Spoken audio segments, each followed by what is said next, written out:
ஒரு கோல் ஃபிக்ஸ் பண்றோம்.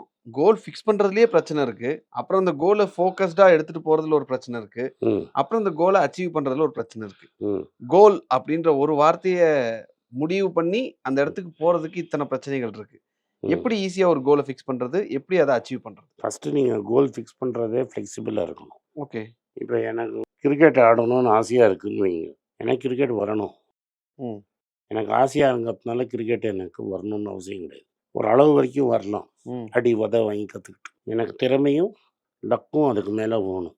திறமை ஓகே சார். லக்குன்றது ஒவ்வொருத்தர பொறுத்து மாறும். ஆமா. ம். இப்ப இன்னைக்கு இந்தியன் டீம்ல ம். ஒரு பொசிஷன்லயும் 3 பேர் இருக்கான். ம். அது யாருங்கிறது உன் தலையெழுத்து. ஐபிஎல் போறதுக்கு உனக்கு லக்கு வேண்டாம். ம். 10 டீம்ல ஒரு டீம் உன்ன பொறுக்கிடும் திறமை இருந்தா. அங்க நீ அடிச்சிட்டா வந்துருவ. பட் இந்தியன் டீம்ல ஓப்பனிங்னா 3 பேர் இருக்கான். ஃபர்ஸ்ட்டு. 2வதுல 3 பேர் இருப்பான்.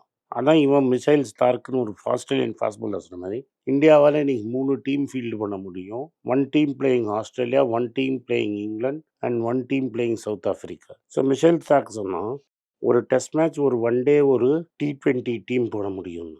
இது உங்களுக்கு எப்படி புரிஞ்சிருக்கும்னா, இப்போ வந்து ஆஸ்திரேலியாவுக்கு அகென்ஸ்டா இந்த சீரிஸ்க்கு முன்னாடி சீரிஸ்ல பிரிஸ்பேன்ல இந்தியாவோட 3rd டீம் அவங்கள தோக்கடிச்சிருச்சு. ம். So India can put 3 teams on a good day.